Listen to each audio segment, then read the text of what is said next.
with applying rates of change, applying derivatives. We had a physics example. That's our most common application, position, velocity, acceleration. We see that a lot in this class. We had also briefly talked about current yesterday. So this first example is a biology example, rates of change, dealing with biology, and that can be dealing with rates of change of population. All right, so we are given a table, and that gives the population of the world in the 20th century, so in different years, population in millions.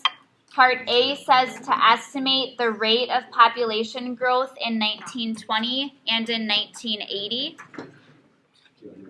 So, rate of population growth, any rate of change, if it doesn't say average in front, it is talking about the derivative. So rate of population growth in 1920, I'm going to use P for population, so if I let the year, I'll say that's T, and then population would be P of T. So P prime of 1920 and P prime of 1980 is what part A is asking you to find. So given a table of data, how would we find those derivatives? Just use the surrounding on either side. Use the surrounding points. So for 1920, we are using the 1910 and 1930. So that would be the slope between the two, so 2070 minus 1750 over 1930 minus 1910.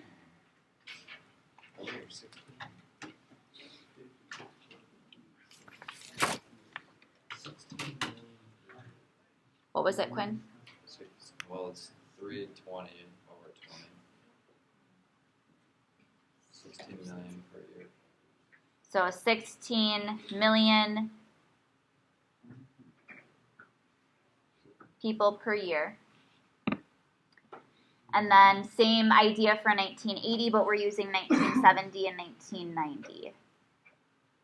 So 5280 minus 3710 over 1990 minus 1970.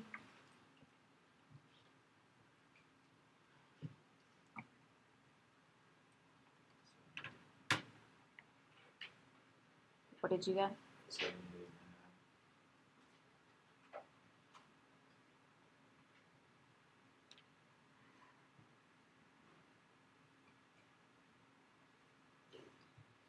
This, I think, is 1570. Okay, and remember, too, that rate of change, if you were asked then to interpret, this would mean in the year 1920, the population is increasing by 16 million people per year. So you would expect in 1921 the population to be 16 million people higher at that time, and then in 1980 the population is increasing by 78.5 million people per year. Okay, so that is if we're just going off of the table. Now, along with this, though, it says to use a graphing calculator to find a cubic function that models the data. So this is going back to when we used our graphing calculators to do linear regressions or quadratic regressions. Here we want to do a cubic regression. So we need to enter this data into our calculator to find a cubic regression. So to remind you how to do that, if you have forgotten, you want to go to second stat to enter in your lists. So second stat, nope, just kidding. Just stat, not second stat, just stat. And then hit enter for edit. So stat and then enter to bring up your lists. And just pay attention to what your list names are. If they're not L1, L2, just pay attention to what they're named. And remember to clear a list rather than continually hitting delete for every single number. You can just highlight the list name and hit clear and enter, and it'll clear everything in the list.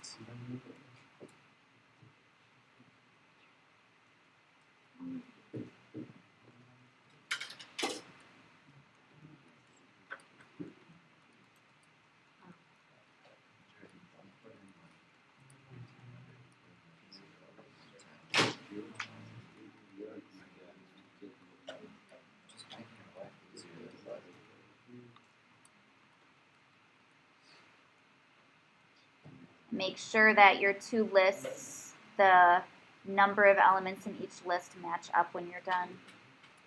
You don't have more in one list than the other. I just deleted list 2 now. You just have to re-enter. Oh wait, you deleted like the name, or just what was in it? I went up to the top box and hit delete, and I've done this one, this 3, this 4, this 5. Oh, Now I don't yeah. have 3 and 4. Come on. I got rid of 1. It's gone, bro. No. I don't know. I'd have to look how to bring it back. It's fine. Just use list 3 for now.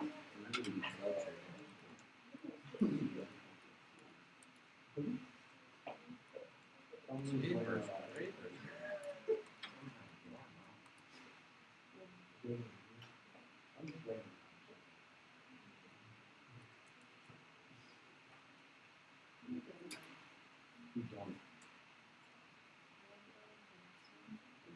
You just hit the over arrow. How do you apply it now? Oh. I didn't even touch it, bro.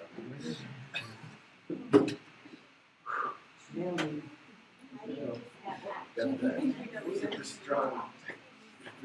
My list Literally runs it like I don't know where. He's not gonna let up. He's just gonna go in. That's good. That's good. Are you kidding me, Connor? I mean,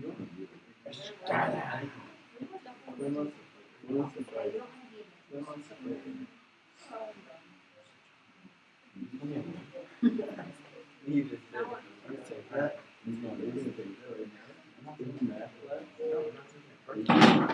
All right. Some of you, I'm fine. Some of you are don't die on good at it. ready to go, so I will show this, and then if you need to see it, if you're a little behind entering things, I can show it again. You don't need to graph this at all. We just need to find the cubic regression. So to find that, you want to hit Stat again, but you go over the 3 menus at the top. You want to arrow over so that you're under the Calculate menu. And then it's telling us it wants a cubic function, so you want option 6, which is the cubic regression.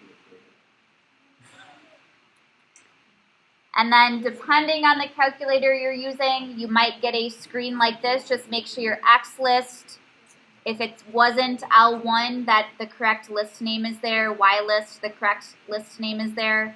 You don't need anything for the, I think this stands for frequency list. I'm not sure because I've never actually needed to use it. So you don't need to worry about it. Where it says store regression equation, I do want you to do this. So to store your regression equation, this is so that it'll appear when you hit y equals, it'll appear as y1 or whatever you store it as. So we did this before, but just to remind you, you want to hit where that's highlighted, hit the vars key. It's next to clear. Vars, y vars, so arrow over to the right. Option 1 for function, and then you choose what y you want it entered into. So I'm just going to choose option 1 for y1. And then you just hit calculate. And if you hit anything else on your screen right now, it's going to go away. So just leave that there.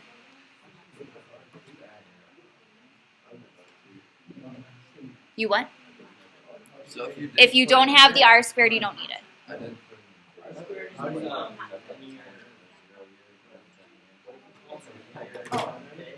Well, that's fine, but yeah, your values. Well, that all that means is later on when you're substituting values in, you would have to substitute you have to figure out what values to substitute, but it should be okay. Well, so if you're trying to find 2010, you wouldn't enter in 2010. You would enter in 2000. Yeah, depending on how did you enter in 2000. So this, I mean, this is the longer. Okay, no. So for 2010, you would enter in. Alright, I'll try L1. Let's see. L1 is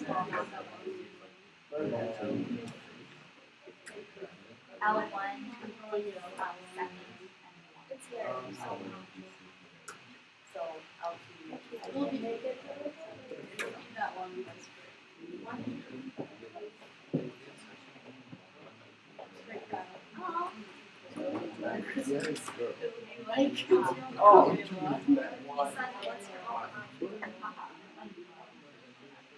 What?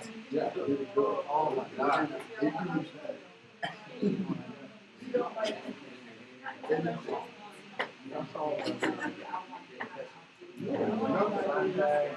Oh no.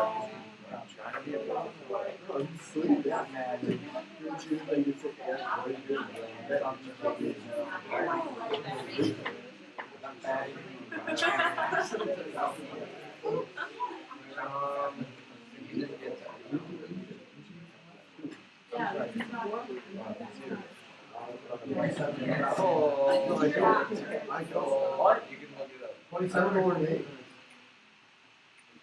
So what?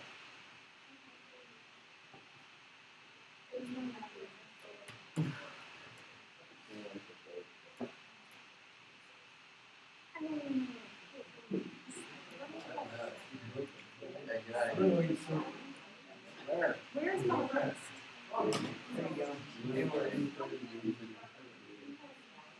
Hey. Do it. You won't. You won't do it. You won't. You won't do it.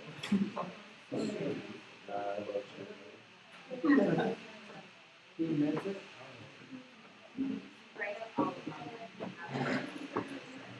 Oh boy. Yeah, okay, listen to this. What do you think? What do you think of this? Yeah, I do. Alright, go. Oh no. Do 80 She just came out of the room. And Johnny said this.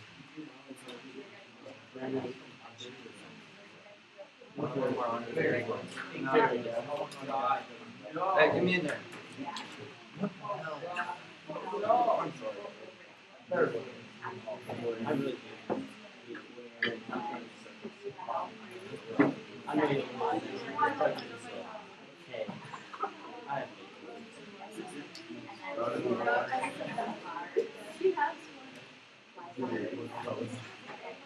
It happened a long time ago. Oh, a while ago. And I remember what it was. Oh.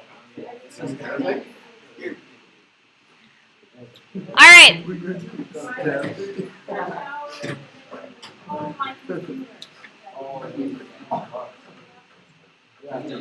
Now, here's what you can write down for B. Some of you already wrote down what was in part B. That's fine. What you can write down for B is, notice it gives you a cubic function model. So you could write that down. So y equals ax cubed plus bx squared plus cx plus d. And then it gives you values of a, b, c, and d. So you can write those down as well. Now typically, With AP, 3 decimal places is standard. These give you more than 3 decimal places. So I'm actually going to write down all of the decimal places that it gives, but as long as you also stored your equation, that's actually what we're going to be using when we have to calculate. So you wouldn't need these values necessarily anyway in your calculation. But if you're writing down this function, as long as then you state what A, B, C, and D are, it's okay.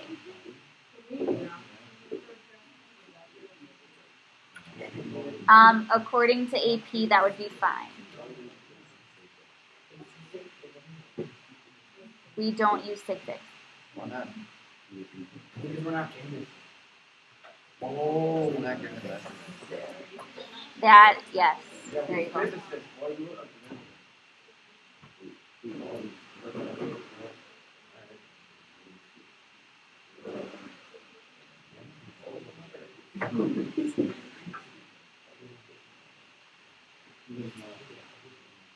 So thinking for an AP answer, if you needed to do something like this, you could, some of you had already written down the equation with the values of A, B, C, and D substituted into it, that's fine. But writing this down and then just stating what A, B, C, and D are is also fine.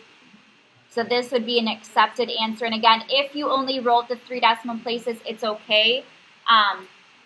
If you had to later use these values to substitute something in, I would write down more than 3. It's going to be more accurate, but again, I had you store the equation.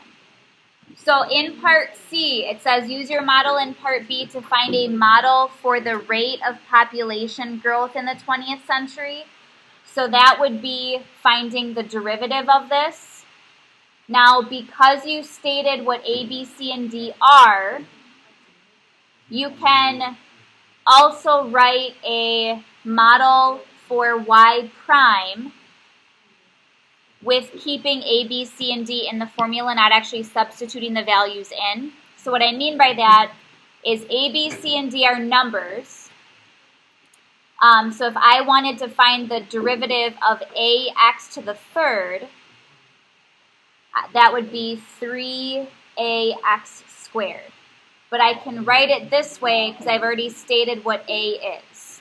I don't have to plug this a value in to my derivative. I could, I don't have to. So then the derivative of bx squared is 2bx. The derivative of cx is c. Derivative of d is 0. So this would be a model for the derivative.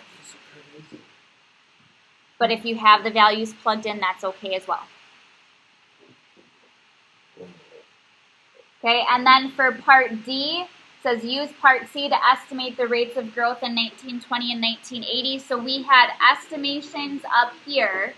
This is now finding an estimation using the cubic model that we came up with.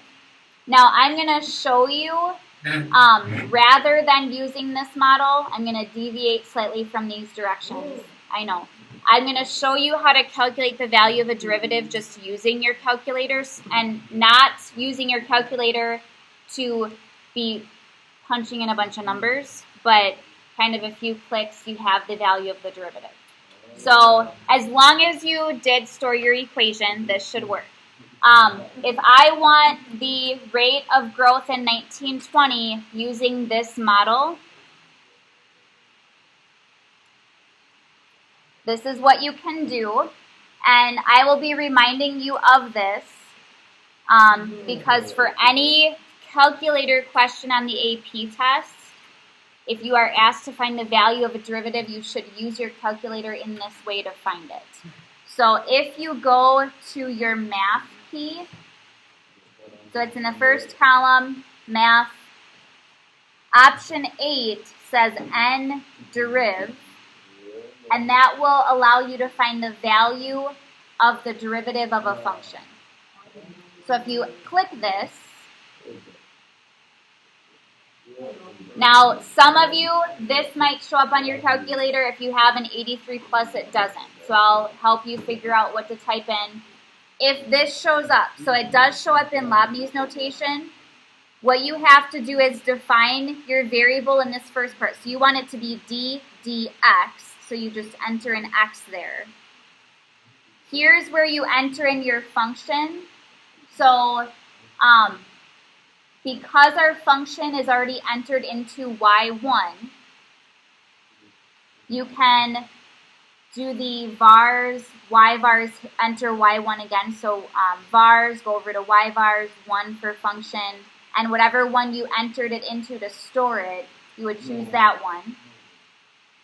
And then your x value is 1920. Hit enter, and it gives you that value. Hey, it worked for me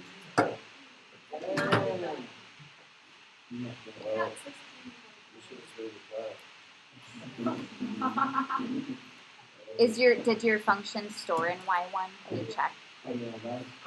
Did you have the correct values?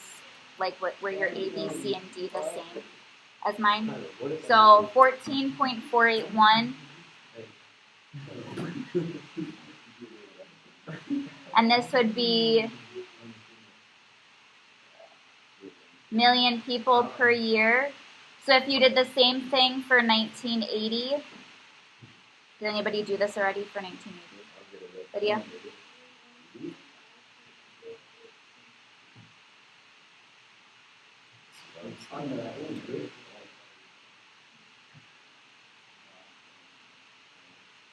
Okay. 83 plus. When you did you get it, or are you waiting? You're waiting. Okay. So when you do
my goal is to get through all of high school without being like the whole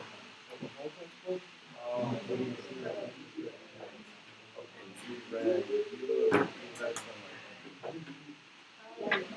Yeah. I read the prologue. Exactly, so you can't say you didn't read the whole thing. You say it's not. I can say senior, but then like, not high school, I mean like and I'll pass it.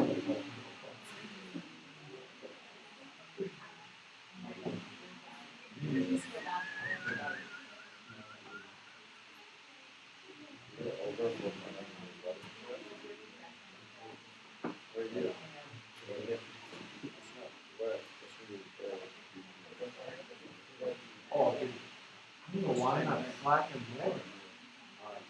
Hey, what's your grade? Hey, Ching. Fourth? Third? Go. Yeah, go. That's it.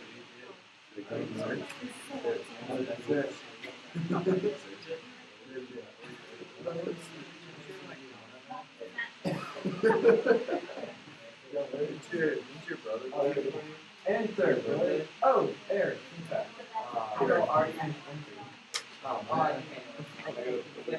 Is your brother by that? No, they got it. But you know the process. Some value must be wrong somewhere, but as long as you know what to do, it would just be a value in that case. All right. So that is how you use your calculator to find the derivative of a function. Now, I need your attention, please. thinking to when, like for your quiz and your tests, I know with the tests, the last two tests we've had calculator and then no calculator parts. On a calculator part, this would be absolutely fine to do. On a known calculator part, or if I specify, I actually want to see you find the derivative and plug in the value. So if it's strictly a calculator question, this process is fine. But you still have to know how to find derivatives by hand. You can't just always find them on your calculator. And this is just the value of a derivative, not the derivative of the, it's not giving you the function. You have to know how to find that.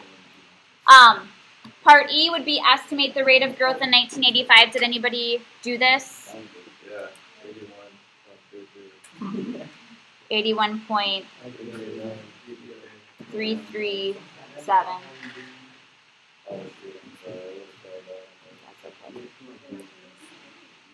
All right, so I do also want to specify, now we did what this question was asking us to, but you don't have to do a regression like this unless you are asked. So just in general, if you were given a table and asked to estimate the rate of population growth, you would do it the way we did it in Part A.